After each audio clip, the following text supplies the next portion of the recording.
আসসালামু আলাইকুম। আমি নাবিদ খান তাহা। আমি ইউনিভার্সাল কলেজ থেকে এইচএসসি পরীক্ষা অত্যন্ত সফলতার সাথে উত্তীর্ণ হই। আর আপনারা জানেন যে জিএসটি নামক একটি ভর্তি পরীক্ষা বিজ্ঞান অনুষদে প্রায় 12,000 আসন রয়েছে। আমি এই পরীক্ষায় অংশ নিয়ে প্রায় 871তম স্থান অধিকার করি। আমি মনে করি আমার এই সাফল্যের পিছনে আমার পরিবার ও আমার কলেজের শিক্ষকদের অবদান অনেক। কারণ শিক্ষকদের এই বন্ধুত্বপূর্ণ আচরণের কারণে আমি ক্লাসে যে কোনো সময় যে কোনো পড়া খুব সহজেই জিজ্ঞাসা করতে পারতাম এবং তারা আমাকে খুব সহজেই ওই পড়াগুলো বুঝিয়ে দিতেন।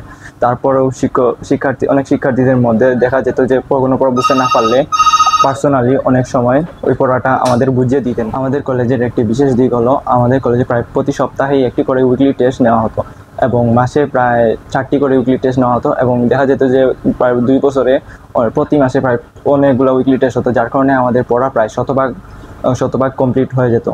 এই কারণে একাডেমিক এই পড়াশোনাগুলো আমি দেখেছি যে ভর্তি পরীক্ষায় অনেক ইফেক্টিভ হয়ে থাকে এবং যার কারণে যারা এই একাডেমিক পড়াশোনা ঠিকমতো চালিয়ে যেতে পারে তারাই একমাত্র ভর্তি পরীক্ষায় টিকে থাকতে পারে। এই উইকলি টেস্টের কারণে আমাদের একটা স্কলারশিপ দেওয়া হতো।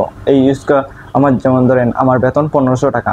দেখা যেত যে আমি প্রত্যেক মাসেই যে স্কলারশিপ পেতাম তাই এই স্কলারশিপের কারণে আমার কোনো বেতন দেওয়া লাগতো না। এই স্কলারশিপের জন্য আমি অনেক সিরিয়াসভাবে পড়ালেখা করতাম এবং এই সিরিয়াসনেসের কারণেই আমি প্রায় 2 বছর অনেক ভালো করে পড়াশোনা করেছি, যার কারণে আমার একাডেমিক লাইফে যেমন আমি উন্নতি করতে পেরেছি তেমনি ভার্সিটি অ্যাডমিশনে অনেক ভালো একটা অবস্থান আমি ধরে রাখতে পারেছি। এই উইকলি টেস্ট এবং স্কলারশিপের কারণে আমি যেমন আমার এইচএসসি পরীক্ষায় যেমন ভালো রেজাল্ট করতে পেরেছি তেমনি ইউনিভার্সিটি অ্যাডমিশনেও আমি আমার ভালো একটা অবস্থান ধরে রাখতে পেরেছি। এবার এসএসসি পরীক্ষার্থী যারা উত্তীর্ণ হয়েছে এবং যারা প্রাইভেট কলেজে ভর্তি হতে চাও আর তারা ইউনিভার্সাল কলেজে ভিজিট করতে পারো, কারণ আশা করি এই কলেজে ভর্তি হলে তোমরা কেউ নিরাশ হবে না। সবাইকে ধন্যবাদ এবং সবাই আমার জন্য দোয়া করবেন যেন আমি আমার অবস্থানটা ঠিক মতো ধরে রাখতে পারি। আসসালামু আলাইকুম।